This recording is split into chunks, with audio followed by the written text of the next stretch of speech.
I tapped his shoulder and I said, "Hey, excuse me, sir, do you happen to know Mario Botero?" And he turns around and he goes, "He was my best friend." And I turn around and I'm like, "He was my father."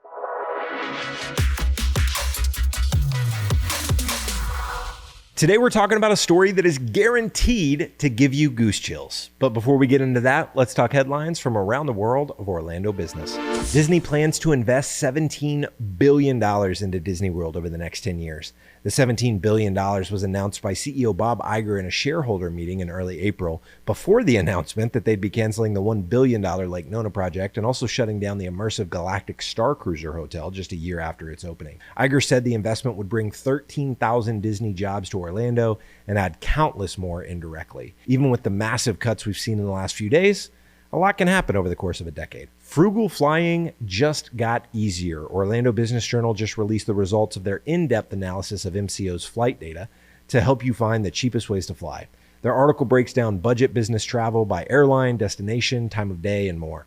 Did you know that you could get a one-way flight to Atlanta for as cheap as $38? Or that the most reliable time of day to fly is between 7 and 8 a.m.? You can find these and more frugal flying facts on their website. Just head over to bizjournals.com/Orlando to sign up and take a look. Sunshine makes the best disinfectant. The Sunshine State, that is. Kismet, an Orlando-based disinfectant company, has debuted a new manufacturing facility near MCO Airport. What makes this facility special? The female-led company has 2 products currently awaiting EPA approval that could seriously revolutionize hospital care. That's because their disinfectant not only kills viruses and bacteria within a couple hours of being applied to a surface, but they continue to work for months after their initial application. The plan is to scale the manufacturing process for the nanoparticles that make their disinfectant unique in Orlando, which will be combined with other ingredients elsewhere to make the final product. That's it for headlines. And before we get into our story of the day, this episode is brought to you by my next entrepreneurial adventure, Out of Office Orlando, a co-working content studio where you can create content, connect with other local professionals, take a dip in our lazy river, or get a lap in on our outdoor electric go-kart track. It's like a country club where you can be productive, and I really think you're going to love it. If you're interested in learning more, shoot me an email at james@sweetfishmedia.com or send me a DM on LinkedIn, whatever tickles your fancy. All right, now let's get into our story of the day. So Daniel, we were at lunch the other day, and you told me the craziest story that I've heard in, I don't know, maybe years, about your father's best friend. I don't want to ruin it by starting to explain the story, so I'm just going to kick it over to you. This is even the craziest story I've heard, and I even lived it. What's really interesting, right? My father died when I was 3 years old, and he was really big into business. And ultimately, when he died, the family business went bankrupt 5 years later, and my mom and I had to move to the United States when I was like around 8 years old. And at that time, there was no social media. The only way for you to call from like Florida to Colombia was like this phone cards where you have to scratch it. So it was very, very hard to stay connected with everybody. So the only people that we really stayed connected was like my grandparents and my aunt and uncle. But I've always heard stories of my dad, who was workaholic. He worked like 7 days a week. How he spent a lot of time with his friends who were also business owners, and his best friend in particular. But I don't ever remember meeting him. Like I was 3 years old when he passed away, and even I was 8 years old when he died. And I now go have my business in Colombia. So I go to Colombia a couple of times a year, and I'm on the way back in the airport in Colombia. And generally I travel with a friend or with my wife. And this time I just happened to be alone. And the person right in front of me in immigration, I see his like platinum, like Mile Club American Airlines card on his suitcase. And I read it and I tap his shoulder and I said, "Hey, excuse me, sir, do you happen to know Mario Botero?" That's my father, right? And he turns around and he goes, "He was my best friend." And I turn around and I'm like, "He was my father." And so by a stroke of destiny, luck, divine intervention, I get to connect and reconnect after, I don't remember him. So he remembered me. Your dad passed away when you were 3 or when you were 8? 3 years old, but I moved to the United States when I was 8. Okay. So my mom hasn't spoken to him for at least 25 years. I don't remember him. I just remember his name. And I decide to touch a stranger's shoulder and say, "Hey, do you happen to know my dad?" Right? And the guy turns around and we reconnect. And it's so crazy because this guy happens to be like one of the most successful business person that I actually know, that owns like hundreds of businesses, has thousands of employees, businesses in Colombia, Florida, Europe, and happens to be the same day or same trip that I had just started my business in Colombia, and I was completely lost. And he's like, yeah, call my lawyer, call this person.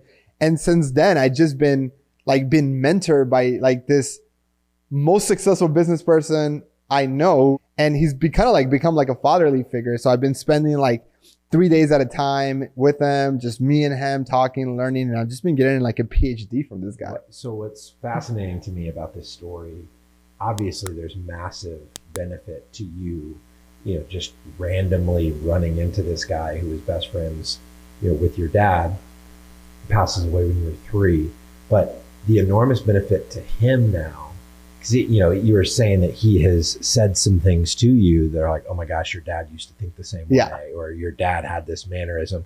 So what a blessing to him to get to tell stories about your father to you. And I would imagine that is just incredibly life-giving for him to be able to pass on your dad's thinking, your dad's legacy, to you, since your dad unfortunately wasn't able to do that because you were so young when he passed. So my dad died when I was 35. And I think about that because that's like, I'm 33 years old, right? I'm about to be 30. When he was 35. My dad died when he was 35. So my dad's friend was 35 too. So he's like saying my best friend dying around this age. So I think a lot about how I put myself. And it's interesting because arguably he's the person that knew my dad the most. Because my dad was a workaholic and this was his best friend who also owned businesses at that time. So it's like they were always talking about business. They were always talking about like they had just had more in common than my mom and my dad did. And so it's just been really awesome for him just to even see like, usually like when you're being mentored, you should be the one reaching out. You should be doing the outreach. You should be putting the level of effort, right?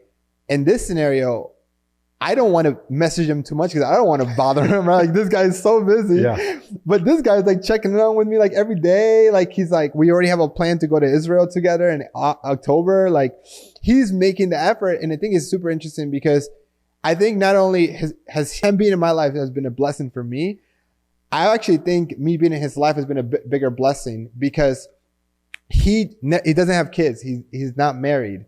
He married his business. Yeah. And being able to share business, share my dad, and even he's like adopted me in a sense of like being such a fatherly figure. And he's like, you hear it in the messages he says, like, he's like, anything you need, I'm there to support you. And I'm like, I'm trying to be there for him too. But it's extremely interesting. Yeah. So this guy's he's got a media company in Colombia.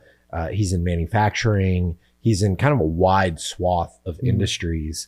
What would you say is the biggest thing that you've learned from kind of observing how someone that has reached the level in business that he's reached, what have you learned from kind of operating at the scale, I guess, that he's operating at? It's interesting. So the last time I spent 3 days with him was in his office, right? And you look at his calendar and there's no meetings, like a board meeting here, a board meeting there. There isn't essentially like you would think like a calendar, like every 15 minutes he has a meeting with another company.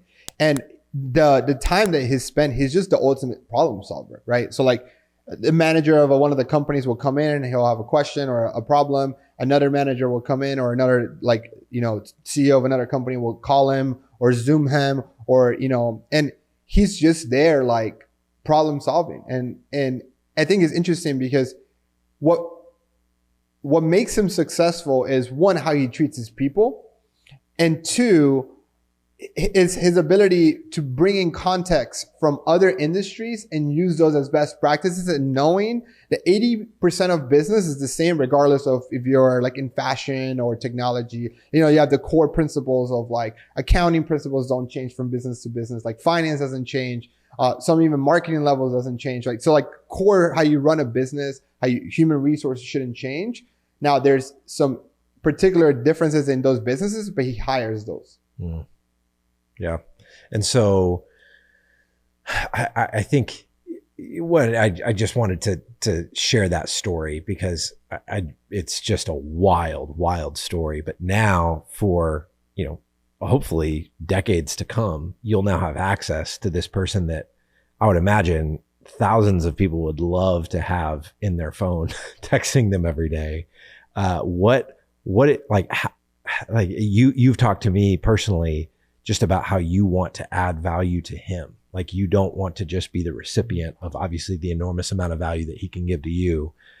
And I love how you're thinking about that. So many people would want to just extract value. You want to give, but how do you give to someone that's made it at his level?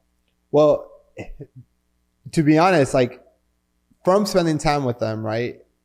I've learned like the way it's interesting. Like, one of our favorite influencers, like Alex Ramosi, talks about his podcast called The Game because he thinks business is a game. And it's interesting because Gary Vee says similar things like that. And you look at all these people who've gotten to that, that level of success, they always say business is like a game, like business is the ultimate sport. And so I meet this guy who doesn't read business books, right? He doesn't know who Gary Vee, Alex Hormozi is, Pat Bet-David is. He doesn't know any of that. He's gained all his experience through just trial and error of being in business for over 40 years and just failing and succeeding.